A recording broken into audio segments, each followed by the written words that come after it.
Peut-on lire dans le cerveau et faire des prédictions?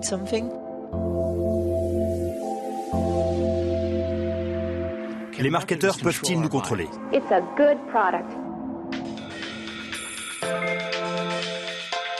On va s'intéresser aux expériences qui sont faites pour essayer de mieux comprendre le comportement du consommateur.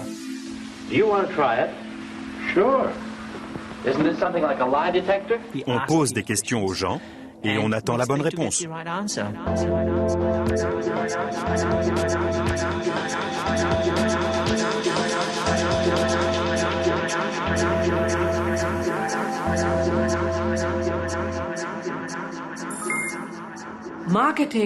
Le marketing souffre. Des milliards de dollars sont dépensés dans le marketing.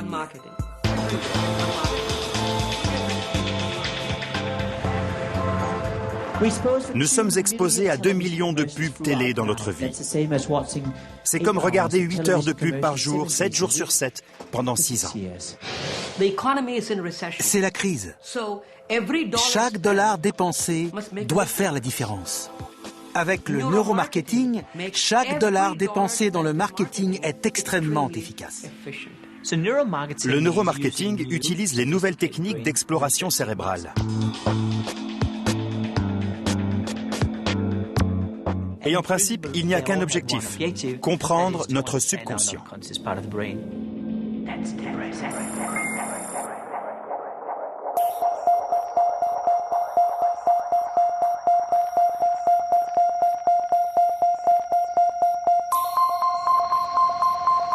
Voilà, c'est dit.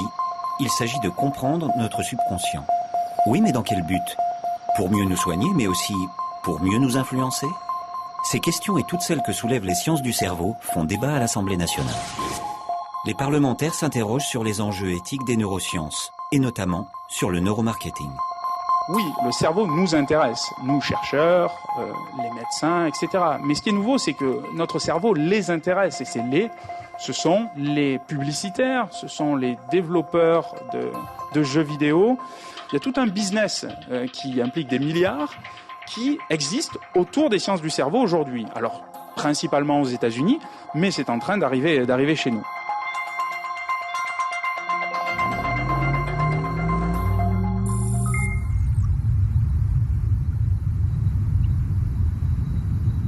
Le neuromarketing, c'est l'utilisation des techniques de neurosciences en complément des techniques classiques de marketing. C'est-à-dire que l'on va essayer de voir comment le cerveau réagit face à de nouveaux produits ou une campagne publicitaire ou la bande-annonce d'un film, par exemple.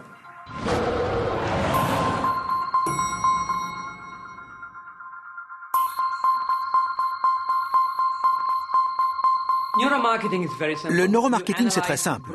On analyse les ondes du cerveau pour mesurer l'efficacité du marketing, de la publicité, du merchandising, des marques. Mais sans poser de questions aux gens. On regarde directement dans le cerveau, directement, sans faire d'interprétation. Aucune interprétation humaine.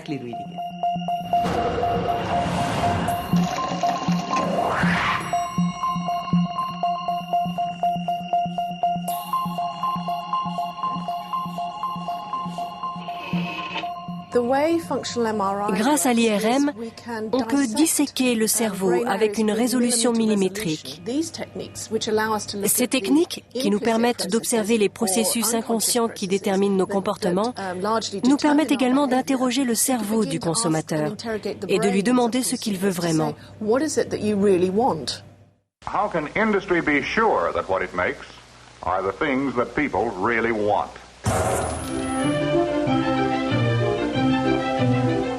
And here the story begins, at the Opinion Center. These women are doing research.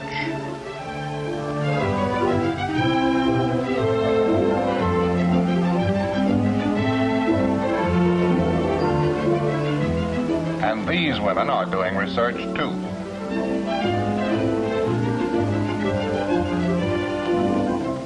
The women you have just seen are not professional researchers. They're simply housewives from all over the country. But all these women are doing research concerned with products for the home. Research on style, utility, and sales. Bien avant ces images, il y a longtemps, La vie était simple, les objets étaient rares, fabriqués à la demande, le marché restait local et la concurrence n'existait pas. Le marketing n'avait alors aucune utilité. Et puis, Homo industrialis entre dans l'ère de la production et se met à fabriquer les biens en grande quantité. Dès lors, le marché doit s'étendre, la concurrence apparaît. Homo industrialis ne connaît plus son client personnellement. Il fabrique d'abord, il vend après. Tout s'accélère et le marché devient saturé. L'offre est supérieure à la demande. C'est alors la crise, celle de 1929. C'est là que naît le marketing offensif. Recruter des clients et éliminer le concurrent sont indispensables à la bonne marche des affaires. Les outils de communication se multiplient et la marque devient l'étendard du produit. En s'appuyant sur l'étude du comportement du consommateur, il prétend à la rationalité, à la scientificité. Grâce aux questionnaires, aux sondages, le marketing est convaincu d'atteindre son Graal, connaître les préférences des consommateurs. Quand il y a une crise, tout le monde se serre la ceinture. Les gens n'ont pas d'argent. Ils ne sont pas riches. On se sent tous pauvres aujourd'hui, qui que l'on soit. Même Bill Gates se sent pauvre aujourd'hui. On fait très attention à ce que l'on dépense. C'est pourquoi un marketeur doit travailler dur pour nous convaincre que ce qu'il nous vend mérite notre argent, le temps qu'on y passe et l'attention qu'on lui accorde. Oh, I like that one. I prefer that one on the right. I like this one here. Now, how accurate are the Opinion Center findings? Well, so far, they've never been wrong. Il est bien connu que 80 à 90% des produits lancés sur le marché échouent au cours de la première année. Pourtant, des études ont précédé leur mise sur le marché. Et il y a donc un fossé entre ce que les gens disent et ce qu'ils font. Il y a de gros problèmes avec les techniques de marketing classiques, avec par exemple des questionnaires ou les groupes de discussion. Les questionnaires sont biaisés, les groupes de discussion peuvent être complètement phagocytés par un personnage qui prendrait le pouvoir sur les autres, d'un point de vue mental ou d'un point de vue de sa personnalité. L'avantage qui est vendu par les gens qui font du neuromarketing, c'est de ne pas passer par la verbalisation. On ne demande pas aux gens ce qu'ils pensent. Prenons Apple, par exemple. Je vous demande ce que cette marque évoque. Vous direz peut-être, Apple, c'est tendance, cool et sexy. Apple, c'est convivial. Et c'est aussi une technologie de pointe.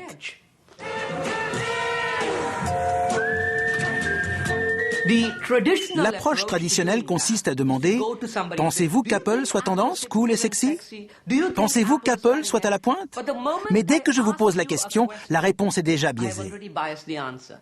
Si on demande aux gens, on n'a jamais la bonne réponse. C'est pourquoi nous mesurons en profondeur, dans le subconscient, là où la marque est vraiment inscrite. The members of the jury are asked to consider a number of different characteristics. Poser des questions aux consommateurs, ça ne marche donc pas. Mais pourquoi ? Pourquoi les consommateurs ne disent-ils pas la vérité ? Est-ce qu'ils mentent ? Est-ce qu'ils ont peur d'avouer leurs préférences ? Pour les brioches plutôt que pour la laitue, pour une marque plutôt que pour une autre? Ou est-ce parce qu'ils ne le savent pas eux-mêmes? Est-ce parce que nos choix sont le fruit de nos émotions bien plus que de la raison? The members of the jury are asked to consider a number of different characteristics. Deep in the subconscious. C'est extrêmement rassurant pour nous de nous dire que tout ce que l'on fait est pesé, mesuré. Or, si on regarde vraiment comment nos décisions sont prises, il y a une grande part d'émotion. Au commencement, l'homme avait besoin d'un cerveau pour respirer, manger, fuir le danger et se reproduire. Et puis, peu à peu, il s'est mis à vouloir penser, conceptualiser, théoriser. Et pour ça, il comptait sur sa seule raison, persuadé que l'émotion allait le déranger. Eh bien, il se trompait. La raison n'est rien sans l'émotion. Cette découverte récente, on la doit notamment à l'étude d'un personnage étonnant, l'Américain Phineas Gage. Phineas travaillait sur les chantiers des chemins de fer au milieu du 19e siècle. Tous ses collègues l'appréciaient. Il était courtois, sérieux, précis, en un mot fiable. Jusqu'au jour où l'Américain se fit sauter un morceau du cerveau avec une barre à mine. Sans le vouloir, bien entendu. Aussi incroyable que cela paraisse, il survécut à l'accident et n'y perdit que l'œil gauche. Après une période de convalescence, il reprit son travail et là, patatras. Plus rien ne se passait comme avant. Il s'emportait facilement et n'était plus capable de prendre une seule décision sensée. Phinéas fut renvoyé et pendant 12 ans, il ne cessa de changer d'emploi et de pays, laissant toujours derrière lui le souvenir d'un homme infect. Phinéas et d'autres gens comme lui ont permis de montrer que le cerveau qui pense, qui calcule, qui décide est le même que celui qui rit, pleure, aime, éprouve du plaisir. Quand nous prenons une décision, c'est l'émotion qui prend le dessus. Ça aide à faire le tri dans toutes les informations que le cerveau doit traiter. Mais le plus souvent, nous n'en avons pas conscience. Et nous cherchons a posteriori une justification rationnelle à nos choix. C'est pour ça que demander « Et pourquoi vous aimez ce téléphone portable? Pourquoi vous avez choisi cette voiture ?» ne dit pas grand-chose des désirs profonds du consommateur.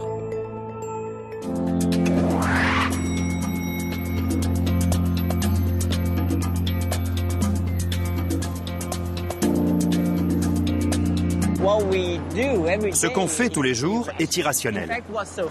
Ce qui est drôle, c'est que nous, les consommateurs, croyons être rationnels. Mais 85% de nos actions sont profondément irrationnelles. C'est comme cela que les marques nous atteignent. Une marque, en fait, c'est juste de l'émotion. On ne peut pas la toucher, on ne peut pas la sentir, c'est dans notre tête. Et c'est la raison pour laquelle le neuromarketing se développe autant. L'industrie désespère de trouver le moyen de comprendre notre dimension irrationnelle pour consolider la valeur de la marque dans notre cerveau. Imprimer une marque dans notre cerveau passerait donc par le décryptage de notre subconscient. La plus vaste étude de neuromarketing menée à ce jour, c'est Biology, la science de l'achat. Son auteur, le Danois Martin Lindström. Véritable gourou du marketing, il se vend dans le monde entier en multipliant les conférences. Le magazine Time a récemment élu Lindström parmi les 100 personnes les plus influentes de la planète. Dans ses conférences, il n'hésite pas à bousculer son auditoire. Combien d'entre vous diraient qu'ils sont profondément irrationnels dans ce qu'ils font chaque jour? Levez la main. Une jeune femme là-bas? Maintenant que vous l'avez identifiée, éloignez-vous d'elle. Elle est dangereuse. Merci d'être si honnête. Menteur! Bon, maintenant soyez honnête. Combien d'entre vous touchent du bois? Levez la main. Sans rire, vous n'aviez pas levé la main tout à l'heure. C'est vrai. Pourquoi touchez-vous du bois? Pour avoir de la chance. Comment savez-vous que ça marche? Ça ne marche pas. Bonjour. Avez-vous 5 morceaux de bois à la maison, 5 morceaux de plastique et 5 cailloux? Et les touchez-vous à tour de rôle pour voir ce qui marche? Non. Nous sommes profondément irrationnels tous les jours. Our emotional reactions are involuntary, pretty much automatic. Emotions are centered in the lower part of the brain, the thalamus. The thalamus is not consciously controlled. L'émotion est une chose étrange. Si vous interrogez le propriétaire d'une marque, il vous dira que la photo d'une femme tenant son bébé dans ses bras, c'est ça l'émotion. Pour moi, l'émotion est inconsciente. C'est quelque chose que nous exprimons difficilement, quelque chose qui se produit sans que nous en ayons conscience. Les émotions sont donc l'essence de la marque. I'm beginning to see now how important it is to understand your emotions. Les émotions ont été totalement négligées ces 2 dernières années par le milieu de la publicité, principalement parce qu'on ne savait pas les mesurer.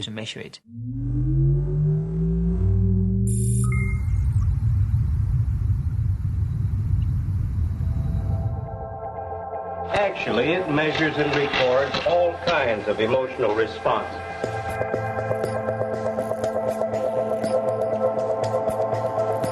La mesure de l'émotion, c'est ce que cherchent à faire depuis longtemps les psychologues, les médecins, mais aussi les responsables du marketing. Comprendre ce qui nous remue en profondeur, ce qui motive nos choix. Voilà ce que proposent de plus en plus de sociétés de neuromarketing. In this experiment, we see that the skin temperature gradually drops from point 80 on the graph to about 65. This is your captain again.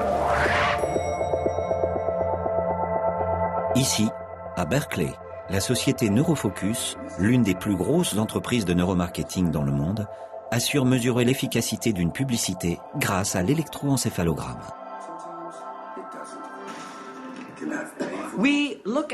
On regarde les ondes électriques du cerveau et nous avons 64 capteurs.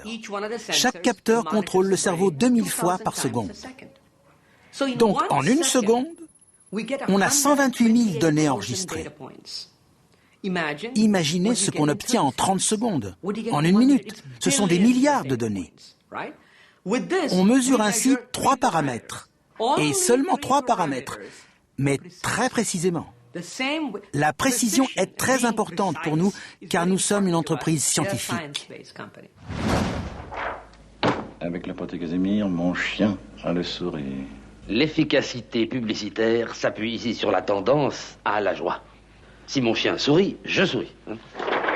Optimisme sur pâté, plus racine de chien sur mètre égale sourire au carré. Pas mal, ça. Intéressant.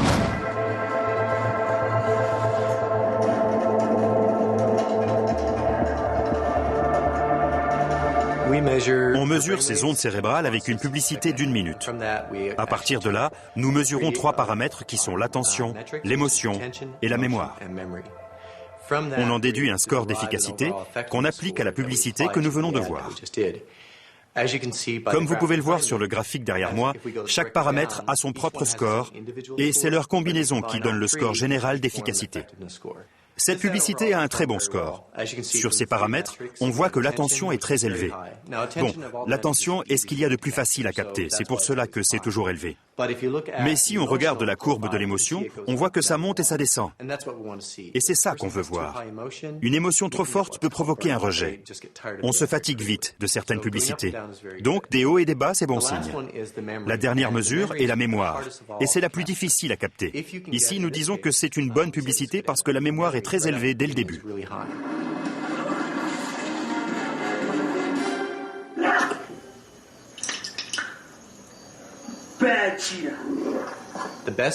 Le mieux, c'est quand la mémoire est élevée à la fin, comme on peut le voir ici. Si vous placez votre marque ou vos messages à la fin d'une publicité, c'est vraiment très bien. Et vous êtes sûr que le consommateur se souviendra de la marque.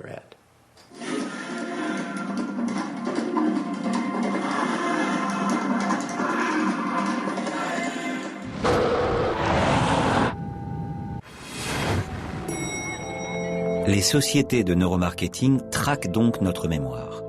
Mais que disent les scientifiques de son fonctionnement? Est-il si simple à décoder? Et la mémoire de la publicité garantit-elle l'achat du produit? Bonjour, je suis Fabio Babiloni. Enchanté.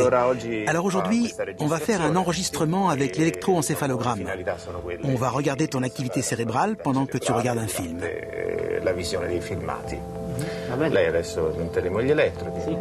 Ici, en Italie, Fabio Babiloni, chercheur en neurosciences, tente de décrypter le fonctionnement de la mémoire.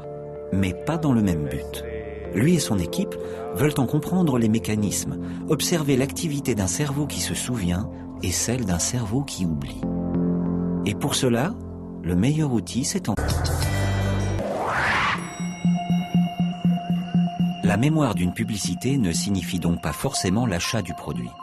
Mais qu'en est-il de nos émotions? Ont-elles de l'influence sur la décision d'achat? Et pourquoi s'intéresser particulièrement au processus de décision? Parce que sans nous en rendre compte, nous passons notre temps à décider. Des habits que nous portons aux actions que nous faisons chaque jour, notre vie est une succession de décisions. Ici, à Palo Alto, on s'intéresse au rôle de l'émotion sur la décision. Et pour cela, on a choisi la décision d'achat parce qu'elle est rapide et l'émotion qui la précède, facile à observer. Ce qui nous intéresse, ainsi que d'autres laboratoires, ce n'est pas seulement ce qui se passe au niveau émotionnel avec ce qui nous arrive, comme avoir une bonne note ou gagner $100, mais aussi avant que cela n'arrive, avant de prendre une décision, avant même de s'en apercevoir, est-on dans un état émotionnel? Et si c'est le cas, cela influence-t-il notre décision et notre comportement? Nous avons fait une expérience pour comprendre comment les gens achètent. Parce que acheter, faire du shopping sont des décisions économiques prises par la plupart d'entre nous. Et l'intérêt est évident pour les économistes, les marketeurs, les psychologues, etc. Pour comprendre si l'émotion permet de prédire nos comportements d'achat, Brian Knudson demande à des cobayes de faire leurs courses sous IRM. Au début de l'expérience, il leur donne $40. Puis il leur montre toute une série d'articles qu'ils peuvent acheter ou pas. Les cobayes repartent avec leurs courses et le reste de l'argent s'il y en a. Le plus étonnant, c'est que Brian Knudson peut prédire la décision d'achat avant même qu'ils se prononcent, simplement en regardant leur cerveau. Nous avons découvert que si la zone cérébrale impliquée dans l'anticipation de choses agréables, qu'on appelle le nucleus accumbens, si cette zone s'active quand les gens voient un produit, ils sont plus enclins à l'acheter, même avant d'avoir vu le prix. Mais quand ils voient le prix, si c'est une autre zone qui s'active qui est impliquée dans l'anticipation de choses désagréables et d'autres choses également, comme l'anticipation d'un choc ou la vision d'une horrible photo ou voir quelqu'un qui souffre, si cette zone appelée insula est plus active, alors il est probable qu'ils ne vont pas acheter.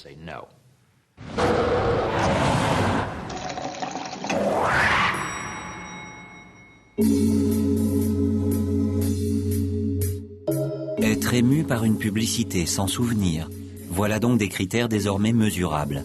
Mais est-ce suffisant? Une publicité a-t-elle le même impact, quelle que soit sa place dans la programmation? La société Neurosense, la plus grosse entreprise européenne de neuromarketing, a mené une étude sur l'implication du spectateur lorsqu'il regarde une publicité. Le client de cette étude, la chaîne MTV, veut savoir s'il n'y a pas moyen d'affiner les tarifs des espaces publicitaires en fonction des programmes qui les entourent. Là encore, un cobaye sous IRM regarde une émission, en l'occurrence South Park, entrecoupée de publicités. Where were you the day the tsunami struck? Where were you the night of the Paddington rail disaster? Where were you the day 1 million people fled Sudan? The Red Cross were there, and we're there today around the world for millions of people whose lives have been devastated by crisis. Nous obtenons une image en temps réel. Ce sont les données de David. On peut voir que la vision et la vue répondent bien. Donc l'expérience fonctionne. Nous avons découvert que l'ensemble du cerveau est bien plus actif quand les publicités sont vues dans un contexte pertinent que l'inverse, comme les aires cérébrales impliquées dans la mémoire, l'attention, la compréhension, les traits émotionnels dominants et ainsi de suite. Donc un large éventail de zones cérébrales. Maintenant, si on prend les choses à l'envers pour chercher les zones actives dans un contexte non pertinent, voici ce que nous voyons. Pas grand-chose. Et pourtant, ces résultats correspondent aux mêmes stimuli. Il y a donc intérêt à faire attention au contexte de programmation et on peut mesurer dans ce contexte également la quantité de mémoire utilisée en fonction de la pertinence du contexte. Cela montre l'avantage de placer la publicité au bon endroit au lieu de se ruiner pour la mettre en prime time dans un contexte qui ne serait pas pertinent. Mais n'était-ce pas évident qu'une publicité pour la Croix-Rouge au milieu de South Park serait mal perçue? Oui, ça paraît évident. Mais comment le mesurer? Il faut des mesures objectives pour faire changer la pratique des annonceurs, même si cela semble relever du bon sens. Mais malgré tout, la publicité reste globalement très mal placée en prime time.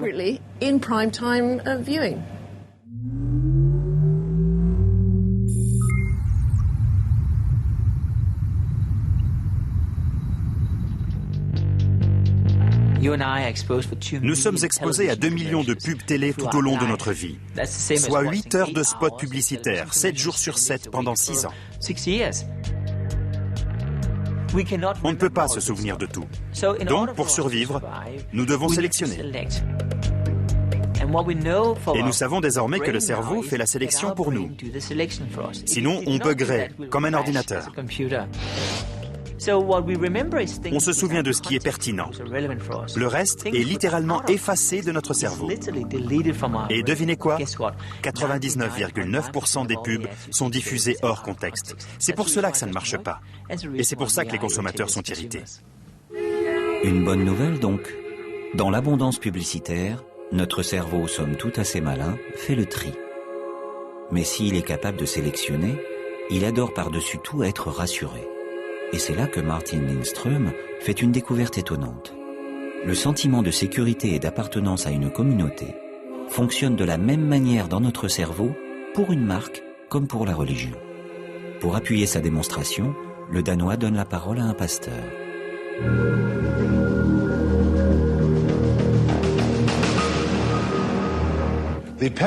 Une église et une marque ont de nombreux points communs. D'abord, la fidélité. Les gens font un choix et ils éprouvent ce joyeux sentiment de fidélité vis-à-vis de ce choix.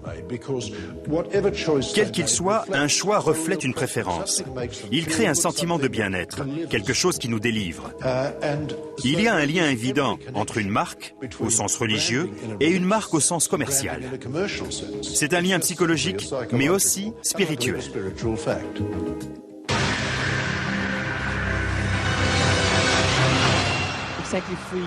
Il y a 3 ans, j'ai sauté dans un avion suite au résultat du projet Biology. Je voulais comprendre ce qui rendait la religion si puissante. Je ne dis pas qu'il faut créer une religion. Je dis que nous devons apprendre d'elle.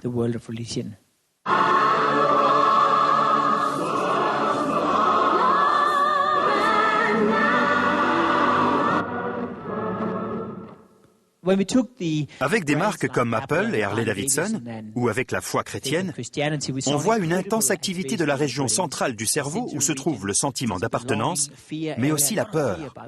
Des choses fortes donc. You can quote them, disagree with them, glorify or vilify them. But the only thing you can't do is ignore them. Because they change things. They push the human race forward. And while some may see them as the crazy ones, we see genius. Because the people who are crazy enough to think they can change the world are the ones who do.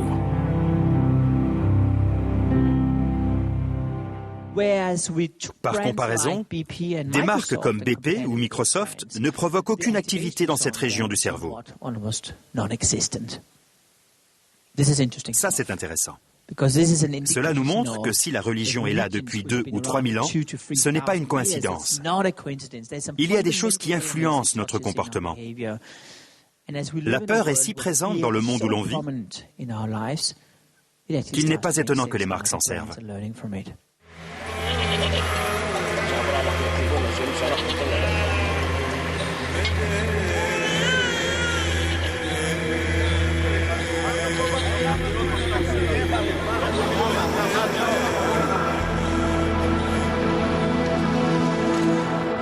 What, Moses? We are fucking lost.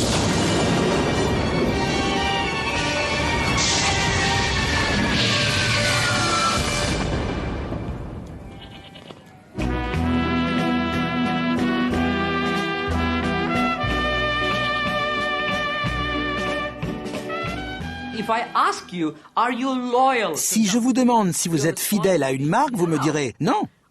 Je ne suis pas un chien. Je n'ai pas de loyauté. Je veux ce qu'il y a de mieux.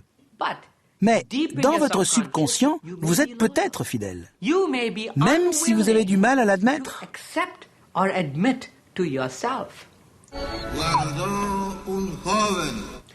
Donc on ne vous demande pas. On vous dit juste, écoutez, vous allez voir des mots sur un écran pendant une demi-seconde. Certains ont un point rouge, d'autres non. Vous devez trouver les mots avec un point rouge. Que se passe-t-il alors? À chaque fois qu'un mot apparaît accompagné d'un point rouge, votre cerveau fait « Ah, voilà un mot avec un point rouge ». On appelle cela la réponse AA.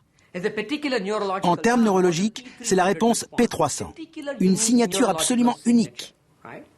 Mais quand le nom d'une marque apparaît, il n'y a jamais de point rouge. Malgré tout, quand une marque apparaît, si elle signifie quelque chose pour vous, votre cerveau fait quand même « Ah, ah ». Cela indique clairement le niveau de résonance de la marque et son empreinte dans votre subconscient. Si la publicité est bien faite, c'est comme une religion. C'est du moins comme un des aspects de la religion. La religion a 10 piliers qui la rendent très puissante. L'un d'entre eux est l'évangélisme. On pourrait comparer la publicité à de l'évangélisme. C'est un peu comme quand on va à l'église. Sans vouloir offenser personne, une église, c'est comme un showroom. Le logo, c'est la croix. Tout cela est très puissant. Mais une église ne ferait jamais cela. Ce serait beaucoup trop. Une église, au contraire, laisse les gens reprendre sa parole, ce qui est plus authentique. Et devinez quoi? Les marques font la même chose maintenant. Je les aime parce qu'ils sont bien, ils sont, comment dirais-je, bien onctueux, vous voyez. Ah non, je préfère mes dados. Les fidèles consommateurs serviront-ils les intérêts des marques? Peut-être. Mais si les marques ont recours aux fidèles, quelles stratégies peuvent utiliser les pouvoirs publics pour des messages de prévention? Par exemple, pour nous dissuader de fumer. Parmi ces découvertes, Martin Lindström a eu la surprise de constater deux choses. Les messages du type « fumer tue » sont inefficaces et le recours au sexe dans la publicité ne sert à rien.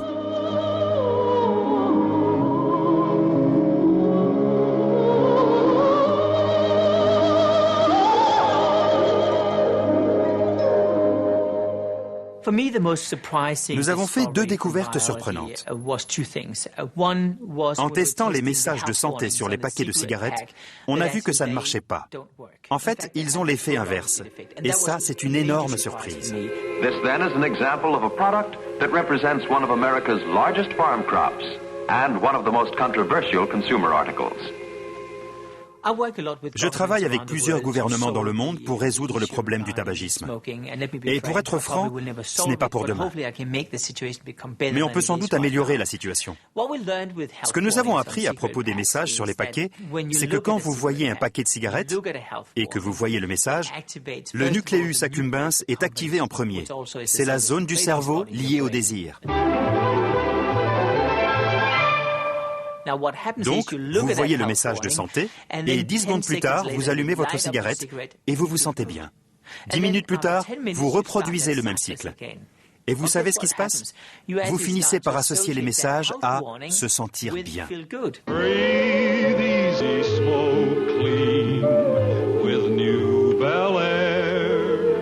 Ce que nous voulons faire, c'est inverser la tendance.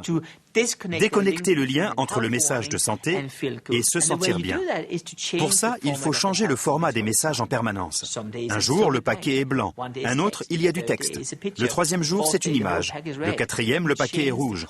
Vous changez la couleur, vous changez le format tout le temps pour déconnecter le lien entre le réflexe pavlovien et le message de santé. Voilà le genre de conseils que je donne. Et qu'en est-il du sexe, ce ressort si souvent utilisé par la publicité?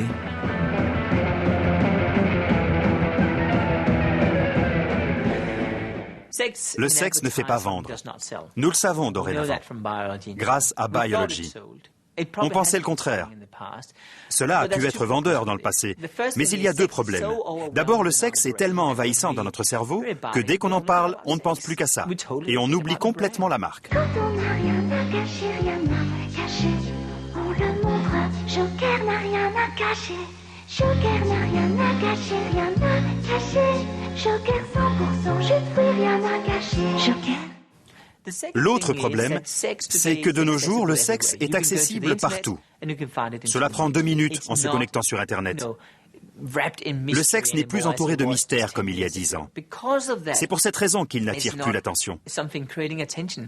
Rappelez-vous cette campagne en France il y a longtemps, où une femme sur une affiche promettait chaque semaine d'en montrer un peu plus. Malgré son succès, cette campagne avait suscité la controverse. Et c'est pour cela que les gens en parlaient. Cela n'arriverait plus aujourd'hui. Si on refaisait cela en France, personne ne réagirait, parce qu'on est blasé. Donc, le sexe ne fait pas vendre. This is your captain again.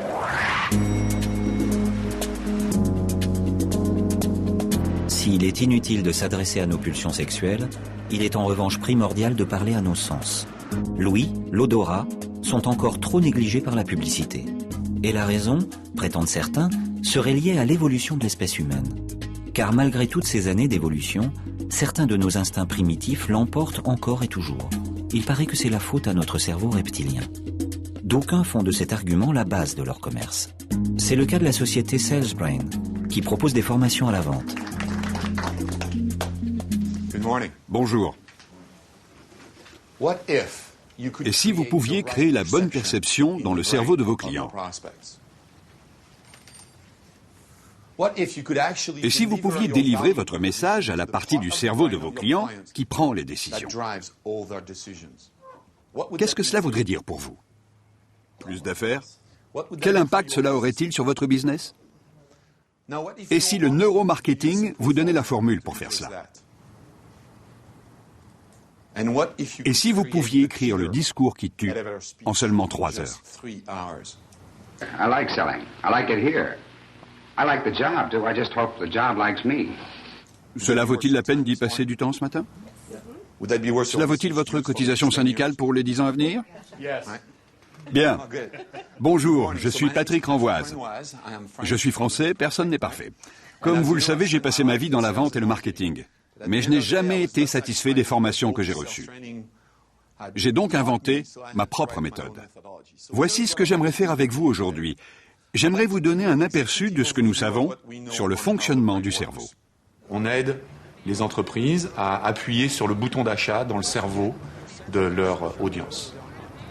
La méthode Salesbrain, elle s'adresse à tout le monde, puisque le modèle, c'est le modèle de l'influence. Donc, aussi bien à des gens qui vendent un Airbus qu'à des gens qui vendent une centrale nucléaire, qu'à des gens qui vendent des yaourts, ou même qu'à une mère de foyer qui essaye d'influencer son fils pour qu'il parte à l'école à l'heure.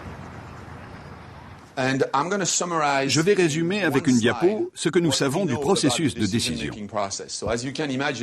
Comme vous pouvez l'imaginer, c'est évidemment très simplifié, mais pour le marketing et la vente, c'est très efficace. Donc, voici ce que les neuroscientifiques ont découvert grâce à l'IRM et d'autres techniques pour étudier le cerveau. La gâchette dans le cerveau, c'est en fait le haut du tronc cérébral et la partie qui unit les 2 hémisphères. Dans la littérature médicale, on appelle ça le cerveau primitif. On dit parfois le cerveau reptilien ou encore le système limbique.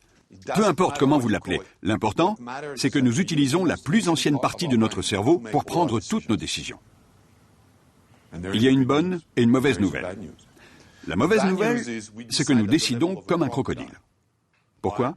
Parce que nous partageons ce cerveau avec les reptiles, d'où le nom de cerveau reptilien. Et ce cerveau reptilien est en fait très ancien. Il a 450 millions d'années. Les neuroscientifiques l'appellent aussi le cerveau préverbal. Le Graal du neuromarketing, c'est ça, c'est trouver l'image, l'histoire ou le film qui va déclencher une émotion bien particulière, ou la joie, ou la tristesse, ou le fait de se sentir guilty, et que cette émotion va ensuite déclencher la décision. C'est ça le Graal du neuromarketing.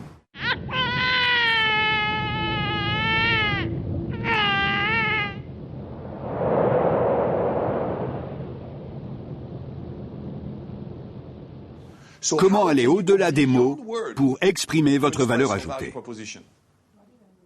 Le langage du corps, c'est un des moyens. Nous allons voir ce que vous devez faire pour parler à un organe qui ne comprend pas les mots. J'ai parlé d'une mauvaise nouvelle, mais vous savez quoi? Il y a une bonne nouvelle. Et la bonne nouvelle est que ce cerveau est si ancien, si primitif, qu'il en devient presque prévisible. Le cerveau archaïque, appelé aussi reptilien, a bon dos. si l'on peut dire. Selon une théorie élaborée dans les années 60, le cerveau serait organisé en 3 niveaux. Un cerveau archaïque, le fameux cerveau reptilien, en serait la couche la plus enfouie. Hérité des reptiles, il déterminerait un certain nombre de comportements réflexes, comme l'agressivité ou la fuite. Le niveau intermédiaire, hérité des premiers mammifères, serait responsable de comportements plus complexes liés à la mémoire et aux émotions. Le niveau supérieur, le néocortex, permettrait la pensée abstraite, le langage. Les 3 cerveaux, issus de différentes étapes de l'évolution humaine, auraient des difficultés à communiquer entre eux. Un peu comme les ordinateurs au fur et à mesure de l'apparition de nouveaux encodages informatiques. Le problème, c'est que cette théorie repose sur des notions fausses de l'anatomie du cerveau, de son fonctionnement et de la façon dont il a évolué d'une espèce à l'autre depuis des millions d'années. Autrement dit, si vous vous mettez en colère, rien ne sert de blâmer votre cerveau reptilien. L'idée même qu'il y aurait un bouton pour n'importe quoi dans le cerveau est une réduction de notre système le plus complexe. Le cerveau, c'est l'organe le plus compliqué, à la fois dans sa structure et dans son fonctionnement. Penser qu'on aurait une bosse du crime, un bouton d'achat, c'est scientifiquement faux, mais par contre, c'est un bon argument marketing. Paul Valéry disait souvent que ce qui est simple est faux, ce qui ne l'est pas est inutilisable.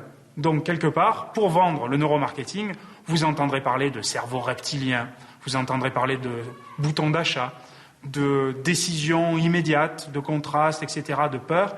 Malheureusement, pour les marketeurs et heureusement pour nous, consommateurs, le cerveau est loin d'être décrypté. All colas are the same. All colas are the same. I'll just have a cola. I'll just have a cola. I'll just have a cola. I'll just have a cola. I'll just have a cola. I'll just have a. Yeah, you'll have the. You'll have the. I'll just have a Coke. L'aspect neuro du neuromarketing serait donc avant tout un argument de vente du marketing ? Finalement, toutes ces mesures, ça sert à quelque chose, ça marche ou c'est du vent ? Et si ça marche, risquons-nous d'être encore plus influencés, pour ne pas dire manipulés ?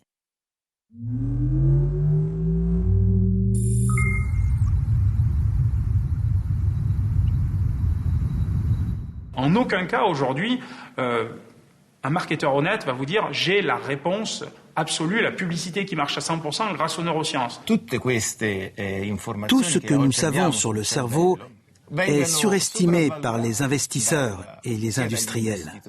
D'un autre côté, il serait hypocrite de dire que ça ne marche pas, que ça ne sert à rien. Aujourd'hui, on est dans un cas où, si on vous parle d'apprentissage à la lecture ou de soigner certaines pathologies, les neurosciences aident. Et on est d'accord pour dire que ça apporte des éléments. Alors, si ça apporte des éléments pour ce type d'études qui vont dans le sens du bien public, entre guillemets, ça aide aussi à comprendre le comportement du consommateur. Nous n'avons rien à voir avec la manipulation. Nous nous contentons de mesurer. Nous ne faisons pas de publicité, ni rien de subliminal. Nous n'allons même pas dans cette direction. Personnellement, je ne vois pas l'intérêt économique qu'il y aurait à utiliser les données de l'imagerie ou les données psychologiques, y compris celles des panels de consommateurs, pour manipuler les consommateurs. Parce qu'en vérité, si vous essayez de leur vendre une chose qu'ils ne veulent pas et que vous le survendez, alors ils ne l'achèteront pas. Subliminal advertising. A very subversive technique which uses images flash before our eyes that last only a split second, but just long enough to imprint in our vulnerable minds a product's name. Not just that either. Sophisticated vocal tricks are sometimes used without our realizing it at a conscious level. On n'a pas attendu les imageurs par résonance magnétique fonctionnelle, l'imagerie cérébrale, pour manipuler les gens et leur faire acheter ce qu'ils ne voulaient pas ou ce qu'ils ne connaissaient pas. C'est le propre du marketing et de la psychologie appliquée au consommateur que de l'influencer, de le manipuler. On peut jouer sur les mots, mais en gros de lui faire adopter, de prendre des décisions qu'il ne voulait pas prendre. Les neuromarketeurs s'intéressent à ces techniques car ils se disent « Ah, voilà un désiromètre et je vais pouvoir manipuler tout ça ». C'est une façon simpliste de penser le fonctionnement du cerveau. This is the perfect project for you. This is the perfect project for us. Les gouvernements devraient fixer les limites de ce qui est autorisé ou non. Une bougie peut donner de la lumière. Une bougie peut brûler un immeuble. Il faut être prudent quant à l'usage de la bougie et ne pas blâmer la bougie. C'est difficile d'en contrôler les applications. D'un autre côté, c'est la responsabilité des scientifiques de donner leurs résultats au public et d'en expliquer les usages possibles. J'ai confiance en l'espèce humaine pour faire ce qu'il y a de mieux avec ce nouveau savoir. Je prends le pari que plus nous en saurons sur nous-mêmes, meilleurs nous serons.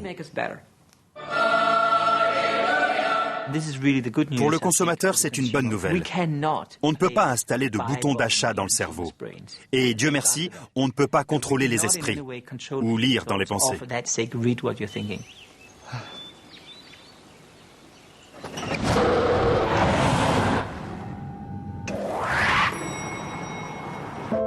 Nous voilà rassurés. La science, en particulier celle des neuromarketeurs, a ses limites. Pas question de lire dans les pensées. Pour le moment, oui, mais à l'avenir. En fait, le décodage de nos pensées a déjà commencé, ici, à l'université de Pittsburgh, sous la direction du professeur Marcel Just. Il n'y a là aucun objectif lié au neuromarketing. L'équipe de Marcel Just travaille principalement sur le langage et notamment sur l'autisme. Mais que se passera-t-il lorsque ces travaux seront repris par d'autres ? Depuis quelques années, on utilise l'IRM pour identifier le contenu des pensées. Grâce à de nouveaux outils de traitement de données, des machines plus intelligentes, nous sommes capables d'établir un lien entre un schéma d'activité cérébrale et un certain type de pensée. How you doing, Justin? Are you ready to get started? Okay, then. It's about 5.5 minutes long. So just stay as still as you can. Here we Marcel go. Just et son équipe ont mis au point un logiciel capable de reconnaître des mots auxquels on doit penser sous IRM, comme téléphone, camion. Des mots que l'ordinateur devine en regardant l'activité du cerveau. I think the word is apartment. Il a trouvé. C'est ça. C'est un 10 sur 10. Dans un test à 2 choix, il a fait un score parfait. Cela veut dire que quand nous pensons à une chaise, à une pomme, à un marteau ou n'importe quel objet physique, il se passe des choses semblables dans nos cerveaux.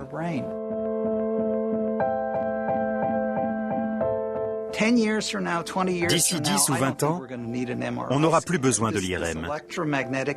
L'activité électromagnétique du cerveau sera détectée par de simples capteurs.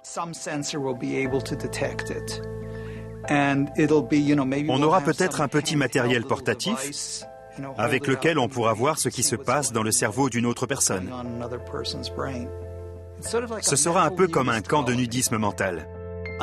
Je ne sais pas comment éviter que ce soit mal utilisé. C'est un nouveau savoir formidable. Ça peut sûrement être utilisé à de mauvaises fins. On s'inquiète à propos d'interrogatoires de police, du neuromarketing. Bien sûr, on pourra l'utiliser pour de mauvaises raisons. Aujourd'hui, la coopération des gens est nécessaire. On doit faire exprès de penser à une pomme pour que cela marche. Mais au fil du temps, il faudra moins de coopération. Est-ce mauvais si chacun sait à quoi vous pensez? Eh bien, ce serait la fin de la vie privée. Vraiment. Au fur et à mesure que la science se développe, les possibilités de manipuler, en bien ou en mal, l'être humain sont absolument énormes. Vraiment énormes. Je crois que nous pourrons modifier la race humaine. Voulons-nous créer une nouvelle espèce? Je crois que nous en aurons les moyens. C'est au-delà de tout ce que je peux imaginer. Je ne sais pas. Le voulons-nous vraiment? C'est une des plus formidables questions auxquelles nous aurons à répondre. Et c'est pour bientôt.